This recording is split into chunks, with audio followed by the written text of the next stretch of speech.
Thank you. I have one. Okay. You can hear me properly? Yes.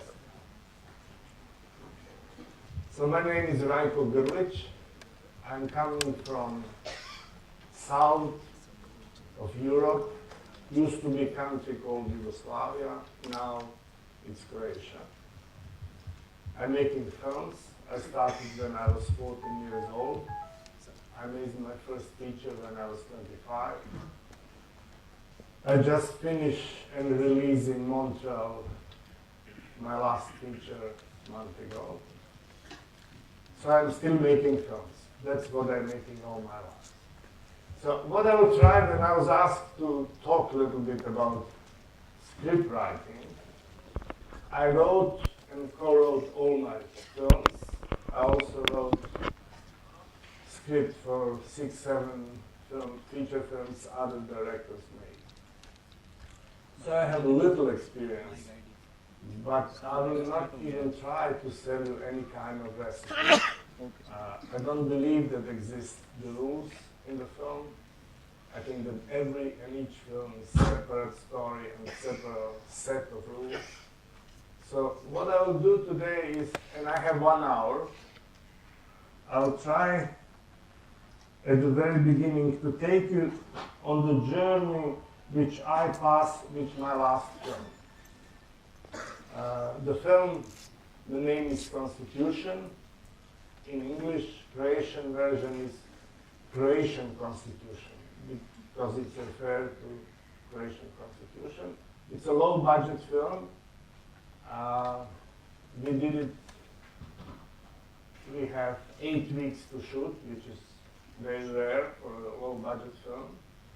We did it in Zagreb, it's the capital of Croatia.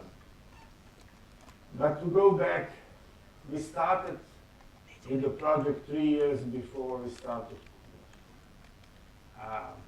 The last 4 films I co-wrote with young Croatian writer.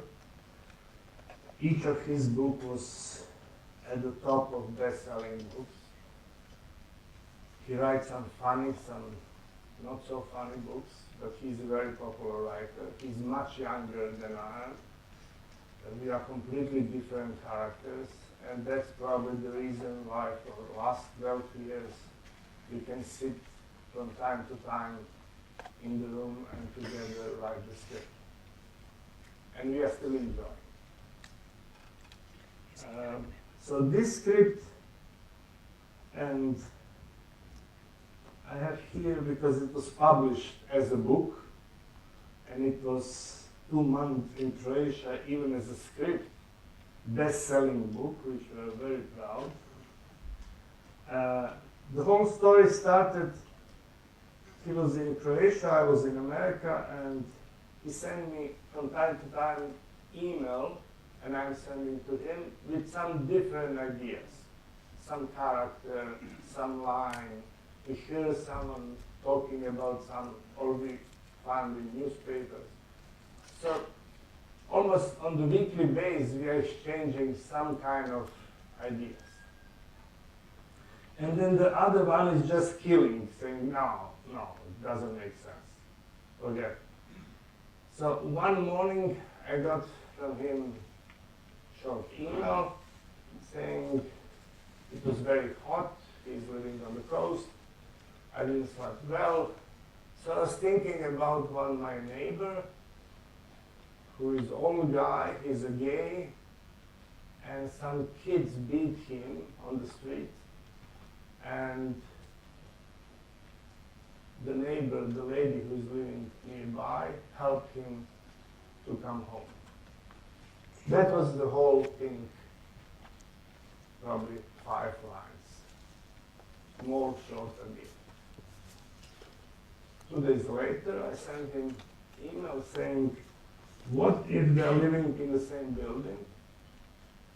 What if the old man, gay, is professor of history, who is living with his father, who is old fascist, who is now 91 and can't move and he lives in one bed? And what if she have a husband who is different nationality, who is Serb, and they are living in a basement. So what if we start to play with those 4 cards? We didn't have any kind of story. We didn't have anything else. We just have 4 characters. We spent probably, then we sit together in Croatia and we start to talk. We usually sit in the car and we travel around, talking. And what we are basically talking, we are trying to remind ourselves of every possible character who can be close to one of those 4 characters. Do you remember this and do you remember that and so on? So little by little, we are building characters. We are not even talking about any kind of story. We believe, and that's how we work on last 2 features, that if we build characters, something is wrong, no? If we build characters enough strong, then we can start to play the game with them. Then we can start to tell the story. Normally, from the very beginning, we have in mind what the film and where we will place the film, what's the basic problem of the film. And we found, in the case of this film, there's intolerance. I'm living in the country which passed in the last 75 years 2 huge wars. And basically the both wars were, with different reasons and different influences, war between Serbs and Croats. Serbs and Croats, 2 nations find themselves, they are speaking the same language, they are very close, they have different religions, but they found in both wars themselves on the different sides. So, 25 years after the war, the level of intolerance is still high. So we decided to talk about, that will be some kind of theme where we are going. But we are now first dealing with characters. So I think that we spent almost half a year just building those 4. Trying to find everything possible, trying to find how from basic idea to build someone who is 3-dimensional human being, who have weakness, quality, who is good and bad, and so on and so on. And when you are doing this, then you are pushing your characters very far on the edge. You try to see how far they can go, how dark they can be, how funny they can be.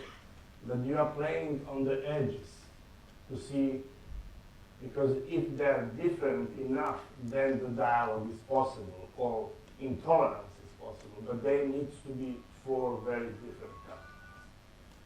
So we build the characters. My partner in crime is saying that we build the characters and then we throw them in the hole, and then we are trying to build a story, and with the help of story, we are taking them out of this dark hole. So that's what we start to do. We started to play a game which is basically if game. What if he needs to do this? What if he?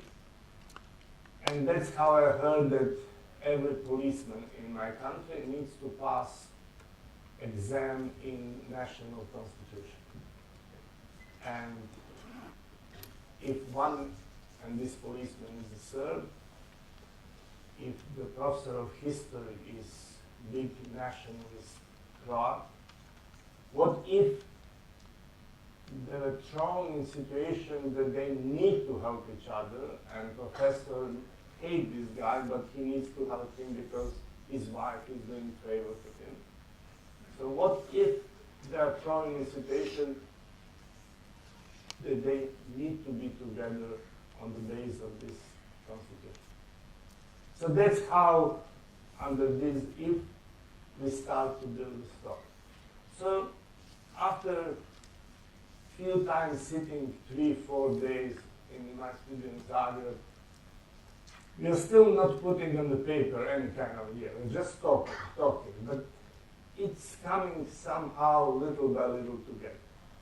And then you're doing something which I like to do very much, and I think it's helping me to write, is you are pitching your story around. It's not this classical pitch to producer when you have 3 minutes to explain which kind of film you want when you're basically trying to sell your story. This is a pitch where you are telling the story to friends, sometimes even to unknown people. You are trying to find out their reaction on the story. And I found that this is helping me a lot, because not what they are saying, like, I like the story or I don't like this character, but the way how they are listening. You can read everything about your story. If they start to lose the interest in one part, then this part is something is wrong with probably this part. If this character is something is not someone who they want to hear about, then we need to rebuild this character stronger. So dealing with this and pitching is a process which from then on until the final script, you are trying to tell and to see reaction. It's much better than on paper, because you can tell your story in 2-3 minutes, and you can see reaction immediately, how it works, if it works, why it's not working. So this is first step. That's how you are building story. Then when you have illusion that you have beginning, middle, and the end, that you probably you have some idea from where you are taking your characters to what, and what is lock and throw all phones and everything. And we are trying 2 weeks to live like in Masterclass. We are entering at 9 o'clock, we go for short lunch, and we are leaving around 6, 7. And sometimes we are just talking half a day, because we can move. Sometimes you are blocked, sometimes it's not working, sometimes you write the same scene 7 times, and it's still stupid. So you are trying, but the only way we found is not to talk about, it's just to write. Write. Usually, this script was written in 7 drafts. It means that 7 times we spent 2 weeks in the same room writing 7 versions of the same script. And in the case of this film, we didn't restructure a lot. Structure was quite clear from the beginning. We just tried to help our characters to behave like 3-dimensional humans. 7 drafts. We go with draft number 4 or 5, we start to shop for the money around. Not before. You don't want to go out in the script which is not in your mind finished somehow. You can go just one to one producer or one fund, so you don't want to miss the opportunity. Saying, oh, it's not finished, it will be much better when we finish. So we start to shop. We start pre-production when draft number 6 was done, and we have 3 characters, main characters in the film. For 2, I knew from the very beginning who will play. 2 actors with whom I did films before, but the main character was unknown. I didn't find anyone who can really play. So I spent a year writing version 5 and 6, casting around, trying to find. went through many fantastic actors, but they are not what I was looking for. So I finally found version 6 was done, and then what I'm doing month before shooting, I asked main actor to be so 3-4 of them to spend with me 2 weeks, and we are reading and we are improvising, we are playing with themes, we are trying to find the meaning, we are trying to find the language very often, we are changing dialogue, but then you find that for one actor it's better this rhythm of dialogue, for another one you need to adapt on different level. So basically the last draft of the script is written after those rehearsals. So like Taylor, who is finally doing small changings that you look good, that's what we are doing with the script, to really fit every line to each actor and to everything we're doing. Then you have script, you have actors, you have location, and then you start to direct, which is the best part of the film. So I try to take you to this very,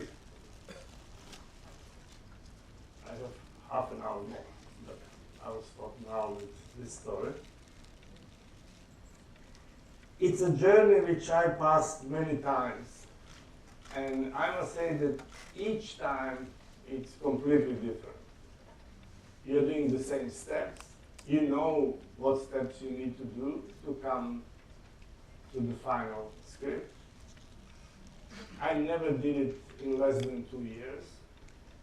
I found that script is something like good wine. It's basically needs time. Exist people who can write the script in 15 days and then they can shoot. It depends on the character of writers and directors. But my rhythm is something like 2 to 3 years for each script. I'm an extremely slow guy. So that's the story. And what I was thinking, that I didn't want to kill you with myself. So maybe I can give you, we are mostly film students. Raise the hand who is a film student. Oh, okay, got it, that's good. So, I found that a lot of students, including myself and a lot of professionals, find that, as novelists used to say, that first line, blank paper and the first line is always the hardest thing. It's basically how to open the film. What to use and how to use the opening to establish the film. As you know, each film is completely different set of rules, and what is fantastic in the film, that you as writer and director is setting those rules. And you have, that's a difference between cultures, basically. You have 5 minutes, you have 10 minutes, you have 15 minutes at the beginning of each film to give to the audience some kind of key to open the door to your story. You are telling them, that's the way how I will tell the film. I will tell you the story. Do you want to come with me on that journey? You're offering. You have 10 minutes, otherwise they are leaving the room. So what and how we are spending those first 10 minutes, what we are doing with the beginning of our story. You know that this first impression is the most important. When you meet the girl or girl meet the boy, first few lines can take you on the long journey and can at the same time stop relations at that moment. So, first impression, first thing. I'm coming from the culture And I will show you the examples from the film, which are basically based on Aristotle, on the Greek and Western world idea what the story and the structure of story is. Beginning, middle, and the end. Beginning is nothing before, everything after. Middle is the body of the story, and the end is everything before, nothing after. This is very classical Aristotle, which Hollywood translate to those million cookbooks about script writing. You can read, you can find in every bookstore, but this is based. I grow up in such a culture. I know that you are coming from a very different culture. So I'm trying to say what I will show you and present, it's coming from this Western European idea about how we are telling the stories.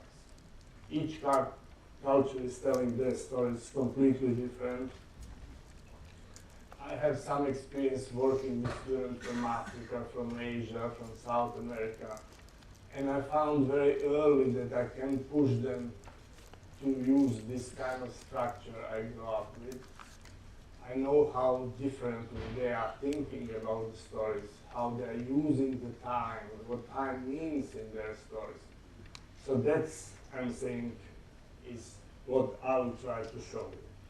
So I took examples, we'll not have time to go all of them, because we will need much more. I will just show you 2, 3. How opening changed in the history of the. Now, you hear me? Mike. Mike? No.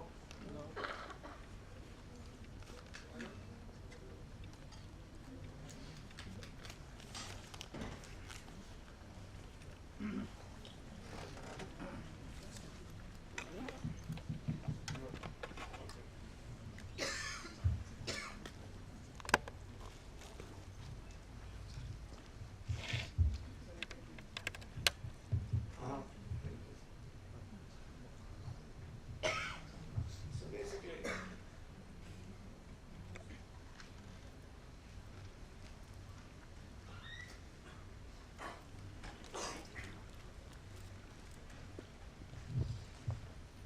to open all those meanings, and then you have here, I prepared some kind of different openings, how you can open the film, and we'll talk about that. So basically, I prepare those kind of,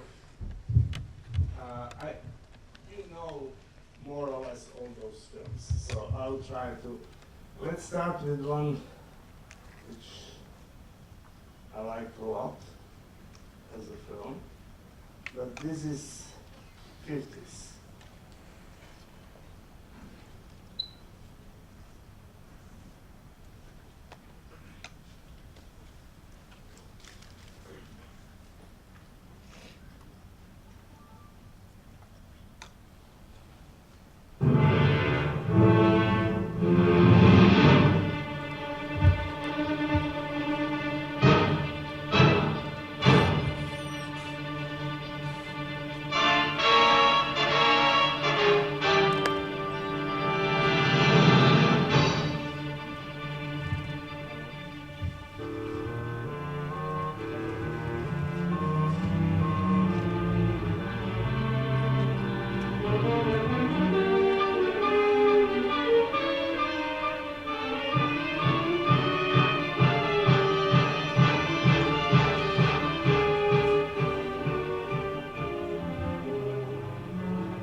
This is Sunset Boulevard, Los Angeles, California. It's about 5 o'clock in the morning. That's the homicide squad, complete with detectives and newspapermen. A murder has been reported from one of those great big houses in the 10,000 block. You'll read about it in late editions, I'm sure. You'll get it over your radio and see it on television. Because an old-time star is involved. One of the biggest. But before you hear it all distorted and blown out of proportion, before those Hollywood columnists get their hands on it, maybe you'd like to hear the facts, the whole truth. If so, you've come to the right party. You see, the body of a young man was found floating in the pool of her mansion, with 2 shots in his back and 1 in his stomach. Nobody important, really. Just a movie writer with a couple of B pictures to his credit. The poor dope. He always wanted a pool. Well, in the end, he got himself a pool. Only the price turned out to be a little high. Okay. 50s are full of those films who are starting with voiceover. For many different reasons. As we said always, we want to begin film with the story which happened in front of our eyes. We don't want to hear what happened before. We don't want to know what happened before, who were, and so on and so on. We want to eyewitness the story. So, very often, you have problem with the characters because before you start, you need to say something about them. You need to introduce their past so that the audience can understand their present. In this case, it's voiceover, but not for such a reason. It's a teaser. We call it teaser. It means someone was killed. Do you want to hear who killed him and how the story happened? Okay, go with us on the journey. And that's how many, many films in the 50s, from Billy Wilder to Mankiewicz, All About Eve, to Capra, to all those directors, they always have this kind of voiceover who is slowly introducing you and taking you on the journey. It's always a nice voice. It's always someone who wants to show you how beautiful story will be. I will go now with the president. I don't know if you know this film, but the man is not here anymore. He is making film about people who made this film. To, co bylo včera, není každý den, a já potkal jsem dívku, byla krásná jako sen, a já ji tak rád mám. Oh, yeah. A já ji tak rád mám. Oh, yeah. A z té velké lásky stal se ze mě chuligán. Se tam jí douška, krásně díky máš, ona na to vole, proč mi líbáš, a já ji tak rád mám. Oh, yeah. A já ji tak rád mám. Oh, yeah. Stal se ze mě chuligán. Když se tam jí douška, krásné oči máš, ona na to vole, stejně mě kecáš, a já ji tak rád mám. Oh, yeah. A já ji tak rád mám. Oh, yeah. A z té velké lásky stal se ze mě chuligán. Okay. Because I was surprised why it's not moving. Now it's fine? Yeah. Good. Let's start once again. Sorry.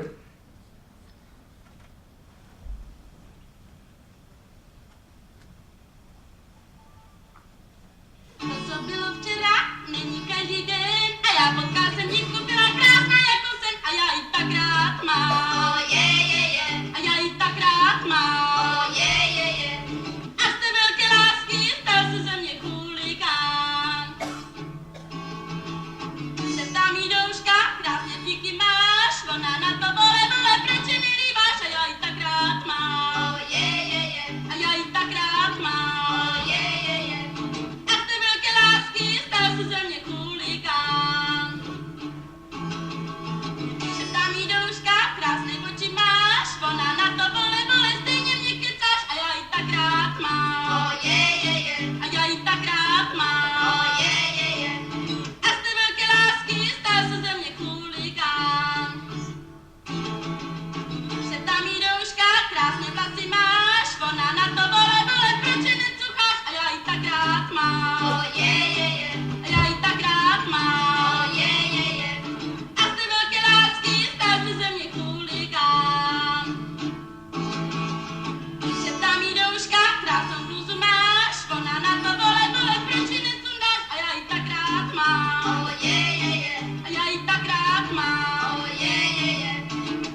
na to vole, je to konina a já ji tak rád mám.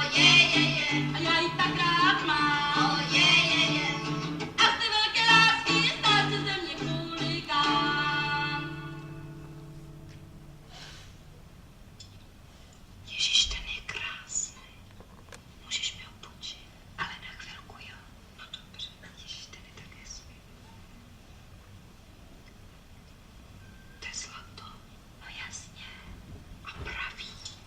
No to si myslíš, že by mi dával nějaké jiné? Jako mi ho chvilku. Všimla jsi z toho kamínku? To je pravý briliant. Pravej. No, koukni, jak se třpití. Já ještě neviděla pravý briliant. On mi to říká. On je hodnej, viď? Strašně moc. Máš tu jeho fotku?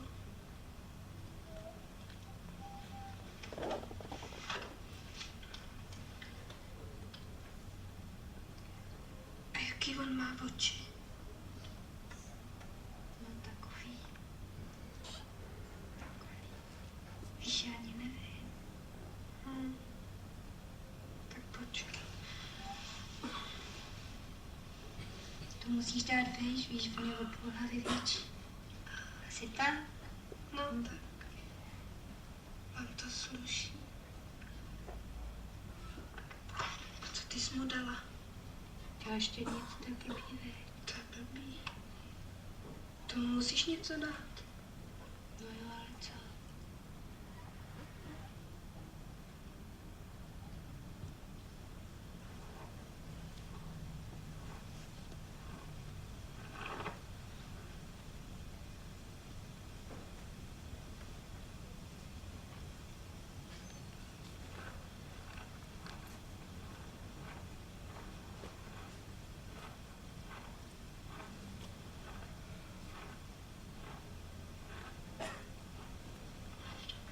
To je vaše.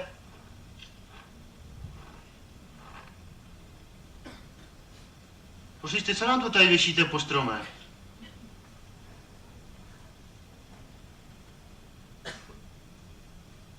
To se nedělá.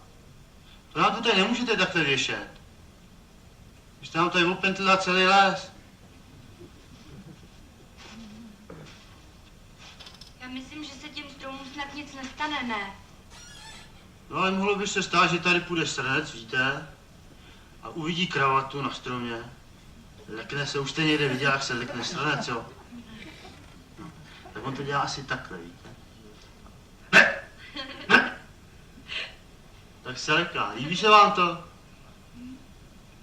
To bychom takhle jednou to bekání spolu mohli poslouchat. Co říkáte?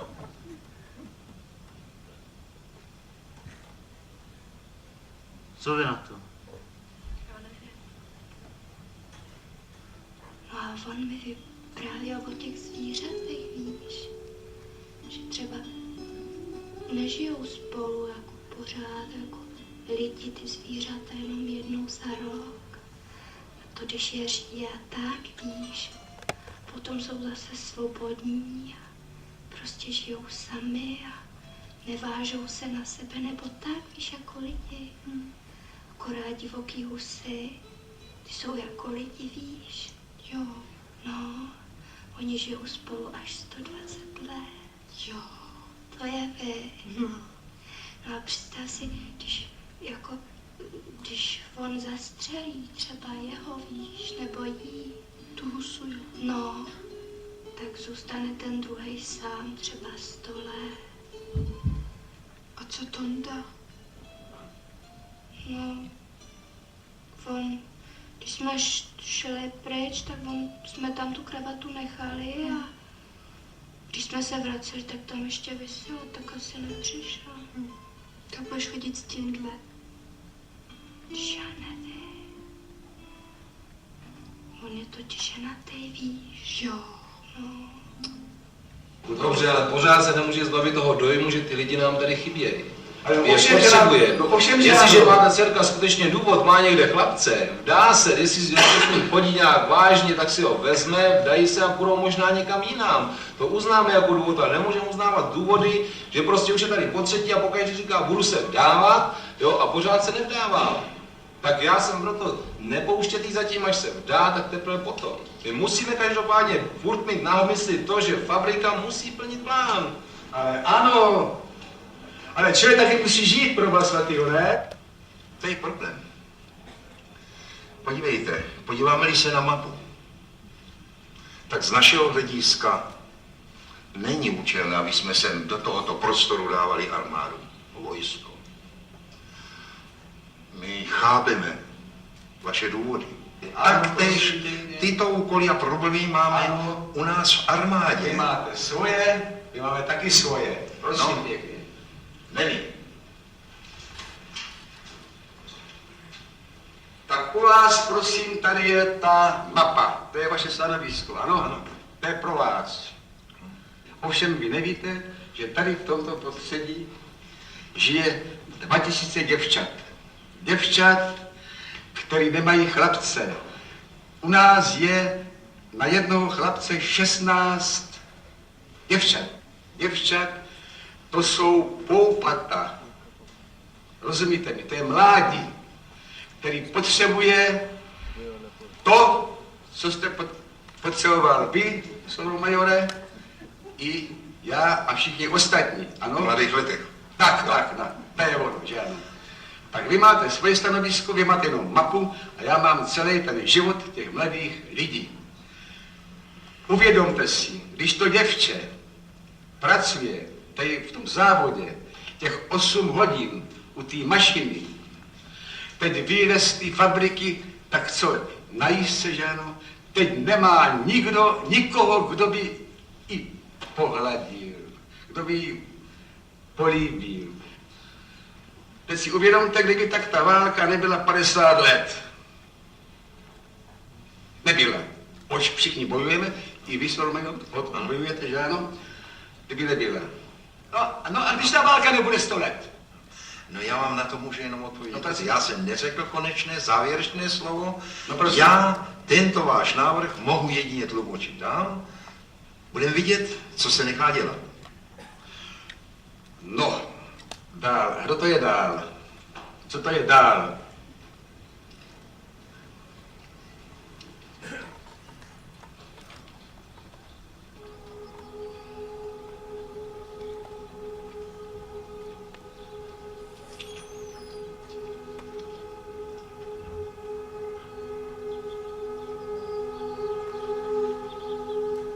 Okay, I will stop. I'm just trying to show you how in American film, Billy Wilder, the whole beginning needs 2.5 minutes, and they're in the story. In Europe, we have all the time in the world. Our beginnings are 15 minutes. We have problem to introduce our characters because no one knows when you see American actor as a policeman in New York on the street at 3 o'clock in the morning, you know all about him because you saw 300 films about him. When we are introducing from small countries our characters, we need huge amount of time to say who they are, what they wish to do, where they are going, and so on. So this is just example of two cultures and two openings. At the same time, this film is driven by the characters. So what Foreman and Pastor, the man who wrote the script, is the head of jury today on your festival, one of fantastic directors who, in my opinion, did the best Czech movie ever, and he wrote a lot of Foreman films and co-wrote with Foreman a lot of films. They know that this is not a big story. This is not something, no one will die, no one will be killed. It's just a story about the girls who are desperately trying to find someone. So he's starting with a dream with the girl, with some kind of portrait who she is. That's usually films which are driven by the characters, not by the story or plot, are starting on such a way. I have 5 more minutes. And each example which I prepare is much longer. So I think it's better to stop now. Maybe one day, somewhere, we can talk about these openings and other stuff. But now I think it's a time for your questions. Can we see the list of films you selected? Sir? Yes. That I will show you. This is a list of the films. No, this is the readings which I prepared for you. But this is yes. Those are clips which I prepared, which I think are explaining different ways of starting a film. All the way to Terence Malick, who is starting the film on very strange way, to all those films. And just to give you one more paper which I prepared, and this is, you want back one more time? Yes.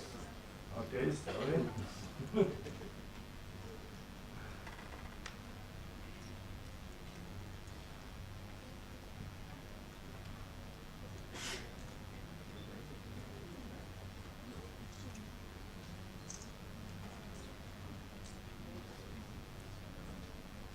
Are we done with photo session?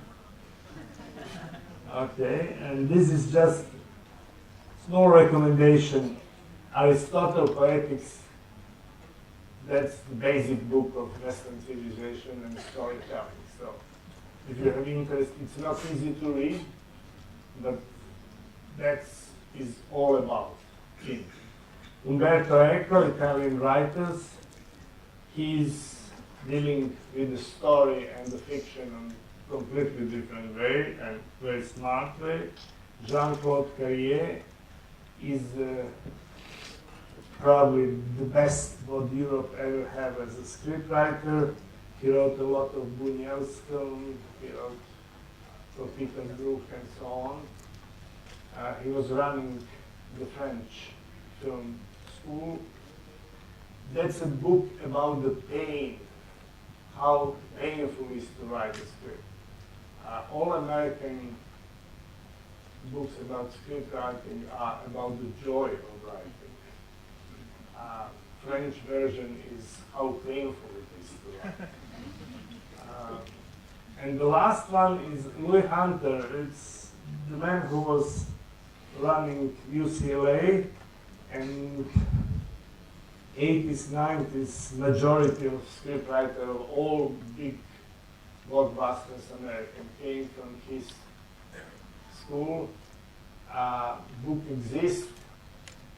I call all those books cookbooks, scriptwriting cookbooks, and this is the best of all those. That's the book where you can find what you need to have on page 7, where you need to finish character opening until page 12. It's everything all full with million rules, but it's very helpful to go once through the book and see how this translation of Aristotle in Hollywood works. So those are. That's it. Can we have the first? You showed the different openings. Yeah. I think we have. We leave it at that. Because we will lose the time. We'll just leave it. Here, this. No, we were talking about the opening of the film. This one. This one. Okay. We asking hold it. Yeah. No. Yes, and we can leave it open. Okay. Yes, that's it. Okay. All right. Thank you very much for this wonderful session, Rajko. I'm sure it was useful to a lot of people who want to write their own scripts or get writers to write. Wonderful to see Blonde and many other films of Forman. Really, truly, I mean, those are the films which, Asha says, banal films, which that's what the communist said. Nothing really happens, and I think that's the essence of what, to me, is the screenplay writing, because where nothing really happens which you perceive, there is so much true to real life, what really happens between us. And some of the Czech new films, if you get a chance to see it, do not miss intimate lighting. It's playing here. It's playing here. The restored version is going to be playing It's here. a fantastic film. It is one of the best Czech films I think ever made. And Ivan Kasa is the jury head, so you must watch that. Don't miss that. And Lauren Zafanovic's 26 Pictures was also played, which is on 35 as well. Yeah, so watch that. So now let's let's ask some questions to the public, to all of you, and we can get the mic across. Any questions for Rajko? Yeah, let's start with that. Yeah. Lauren Zafarovic's 26 Pictures. I think we can just read it. He's also a Occupation in 26 Pictures. Sir, plot. Yeah, introduce your name and just. This is Mani Krishna from Hyderabad. Hi.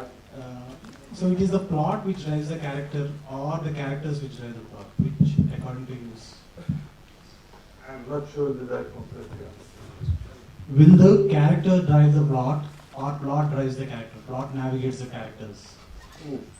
It's a 3-hour discussion. It's not so simple to answer in one question. I believe that the character is driving the plot. I think that the character is the beginning and the end of every story. Plot is something which is basically a vehicle for character. It's a car in which characters sit and drives, but the character is who is driving the story, not the car. So I will go with the first one. I have 2 questions actually. I'm sorry. He's just asking this one. After that. Hey Rajko, Rajko, I had a simple question. Do you get chance to watch Indian commercial movies, and which one do you like, if any?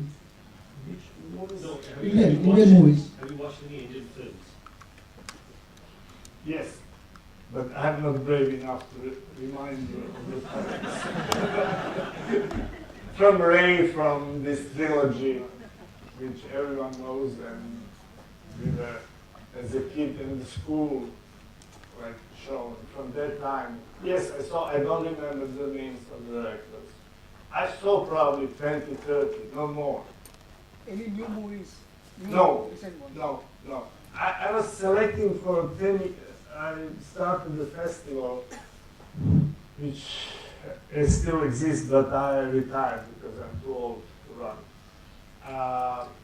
And for 10 years I was selecting the films. So at that time I was watching 300 to 400 films. Which new movie do you want him to watch? Give me a list. I asked commercial movies. No, not recent Indian films. No. Thanks. Yeah, sure. From the example you have given about you guys came up with a concept about a professor who is a gay and there is a lady who helps him. So once you got the characters, how did you come up with the genre or the way of the movie, how the narration has to be? Like how did you fix upon the genre with these characters? I believe that when you're starting to make some kind of plot, when you're starting to use characters and you put them in the car and you go on the journey, which is a story, that's a huge freedom. You don't need necessarily to select the genre. It will happen on the way. You are not using the formula. It needs to be comedy, and now we'll try that every step on the way will be fun. It depends on the character. Here, in the case, our case, It's the characters, it is dependent on the characters, or it is dependent on you? characters. I'm trying to develop such a strong character who can tell me basically, no, don't touch me, don't push me there. I want to go there. That's kind of characters you want to develop. But in the case of this film, because my partner is someone who is writing comedy quite often, and he is somehow always going there. I'm a darker person, as he likes to say, and I'm going to other side. So it's always battle. And in this case, I think the first version was much funnier, much more comedy oriented, but never comedy. We didn't have from the beginning the intention to do the comedy because we tried something different. I tried to have the serious film which you can watch with little smile on the face. So that's a very hard to explain what genre it is. It's a real heavy story, so it's a drama, it's not a comedy. But if you can mix in enough, and that's probably what Central Europe, the whole culture in which I grew up, is that they have so many tragedies in life. The war is happening very often there and ruining everything. So we established something with Germans called Galgenhumor.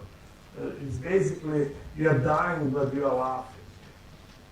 You know, and the laugh is what in Czech cinema, in our cinema, the laugh is some kind of sign that you are still alive.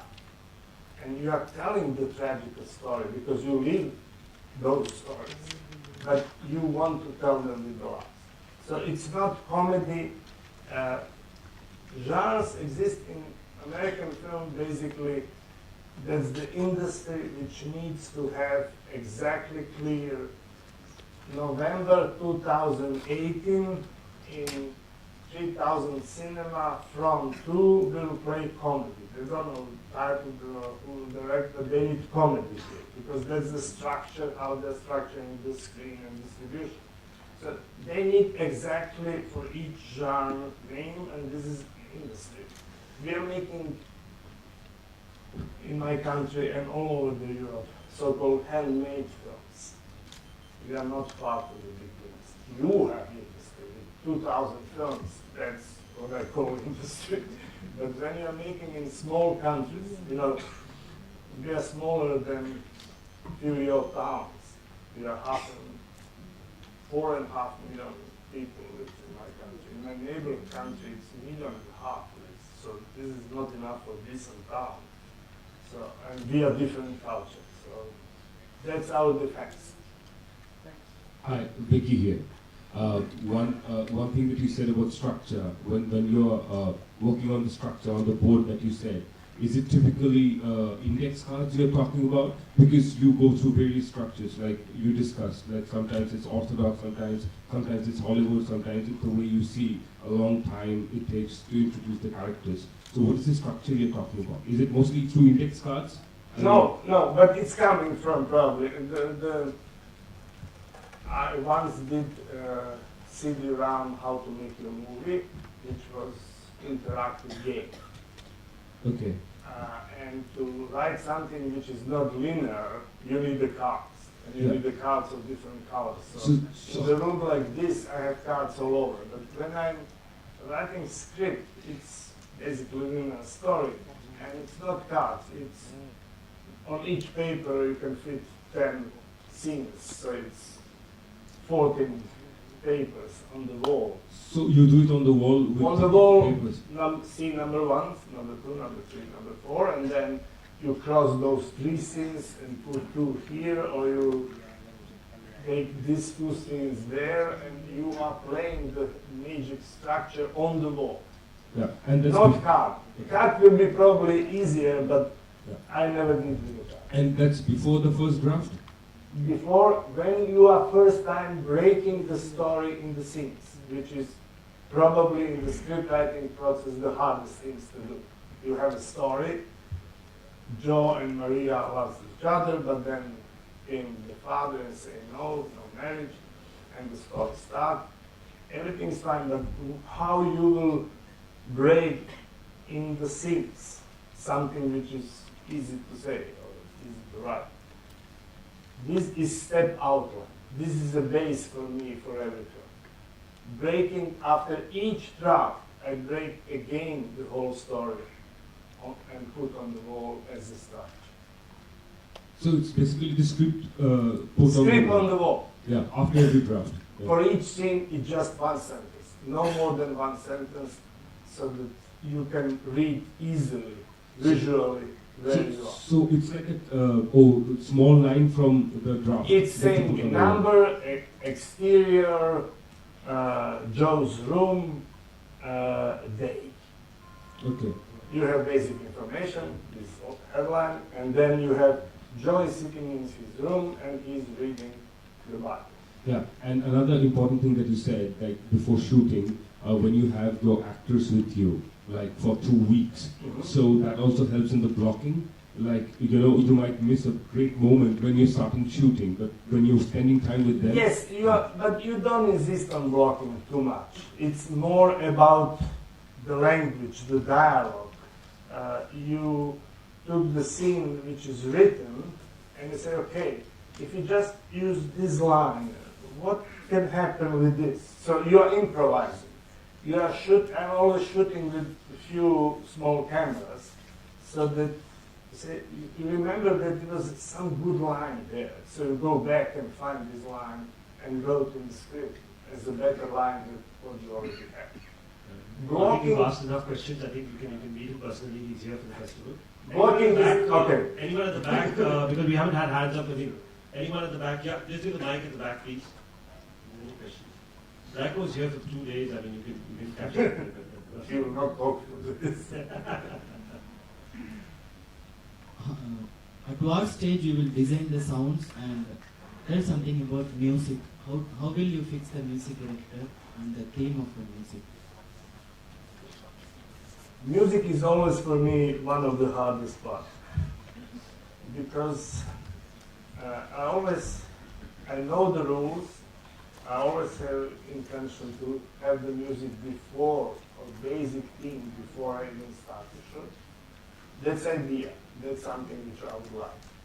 Sometimes happen, sometimes not. But music is usually coming at the end of the story. When you start, we are editing film as I'm shooting. My editor is putting film together. So I'm just marking him take 3, take 7.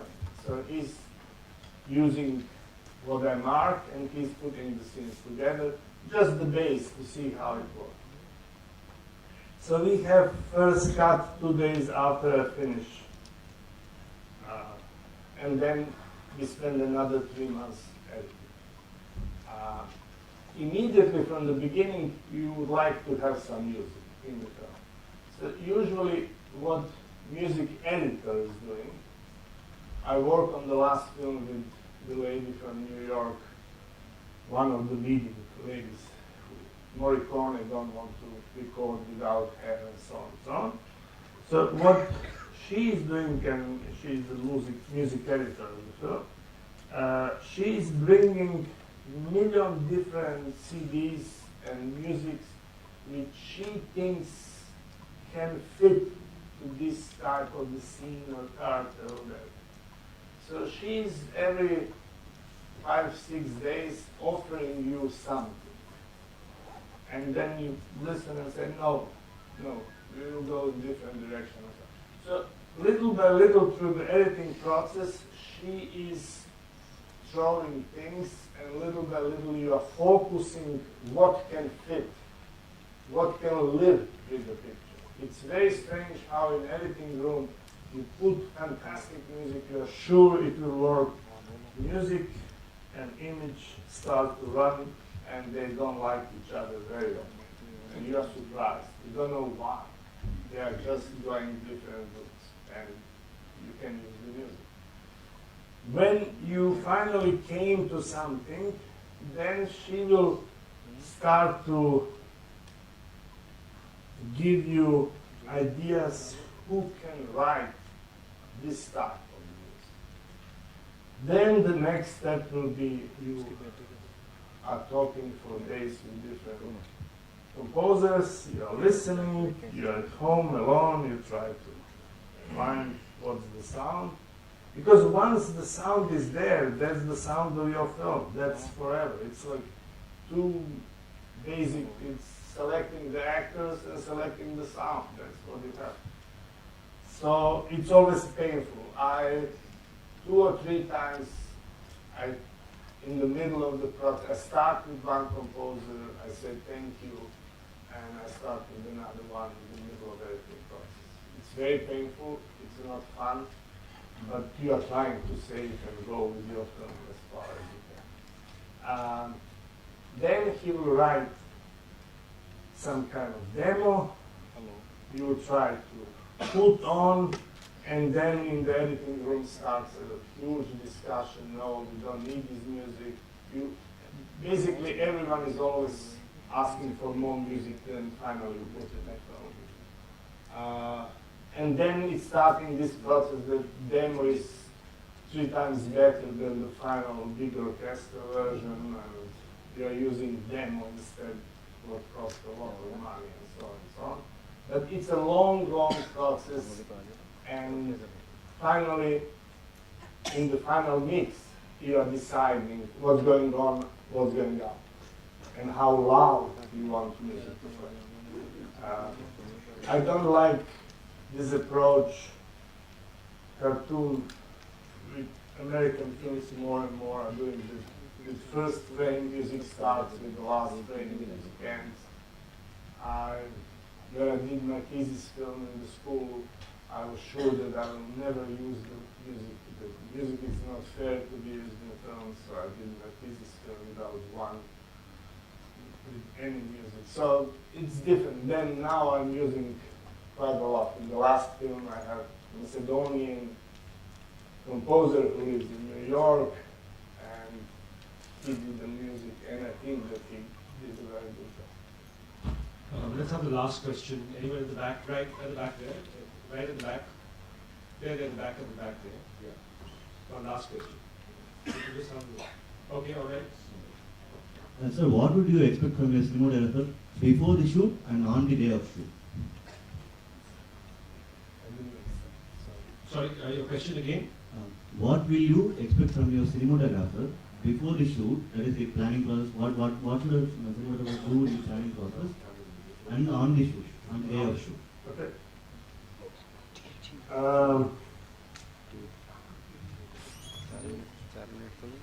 What I'm expecting from my DP is first to read all the versions of the script. I'm torturing things. Then I'm expecting to walk through the possible location before we start, or before we send anyone to scout for the location. Just that we can start to talk about what the image will be, what kind of image we need for the subject. So I'm trying to involve him very early. I'm even asking him to be on with actors when I'm spending those 2 weeks, to be there 2-3 days, just to start to recognize them, just to start to find out what you can expect from them, how and when. And then what I'm doing, this is DP number 4, which I did the last film. I did with each DP 2, 3, sometimes 4 films, and then I'm trying to do it with another one. I'm trying to avoid that you fall in some kind of cliché of collaboration, so I need fresh blood as old man. And I did this one with the guy for the first time. You first need to learn the language of the new person and DP. If you spend a month or 2 to start to understand when he's saying something is good, what it really means. When he's just listening, talking, and so on and so on. You start to discover the person. And then we are sitting at the same table, and I'm explaining him what I want from each scene. Thank you very much. No. It will be better without. I'm trying to say, okay, look, in this room, I will try to start the scene. And I will try to draw. I'm drawing a lot. So I will use and say, okay, this character goes here and then goes here. I will start with this kind of close up, and let's have those two persons at the end of the shot so that we can move. So basically, we are discussing how to shoot the scene. I found that it's necessary, like a month or 2 months before, to have idea about first 10 days of shooting. You need to find the proper language. Each film you're approaching differently. Each film needs a different way of telling the story in different kind of shots, different kind of camera, moving camera, static camera, long shots, short shots, and so on and so on. So I'm trying with him to find as much as I can before we start to shoot. And we have, usually for this film, we have 15 for 2 weeks. We have exactly shot numbers, what kind of shots is it. I'm sitting every morning before I go to set. I wake up a little earlier and I drew storyboard for myself. I never use this storyboard on the set. But I am coming to the set with some kind of feeling that I know what I need to do. And then what I'm doing with DP at the end of the story, 1 minute more. At the beginning of each scene, I'm asking all the actors to be with me in the space where we will shoot. I'm asking everyone else to go out, and I'm trying to find with them proper mise-en-scène. We know more or less what's need to happen, but I have some kind. I learned that it's good with actors to give them this chance that they will find. If you say sit down and there are 3 chairs, to give him chance to sit where he wants. He will sit in the first, I need him in the third, so I need to spend some time moving them to the third and giving them the illusion that he selected the third, not me. So basically you are manipulating, you are trying to find what is the scene. Then when you have the scene, I'm calling, or he's already with me, and I'm saying, okay, we will shoot this is shot number 1, shot number 2, continuity person is writing all this, shot number 4, shot number 7, what do you think? He will say, I think that we don't need shot number 4, that we can put those 2 together, fine. We make the shot list on the set, and then 2 of us are discussing with sound person order of the shots. We'll shoot first this, and that. So he is involved from script to the final set. That's what I expect from this and DP. Okay, thank you. That's it. Thank you, Rajko. Thank you everyone for coming. And hope all of you are there to see his film on 23rd at 11 o'clock. And you'll meet Rajko there, and I think you will have more questions to ask once you see the film. Thank you very much. Thank you.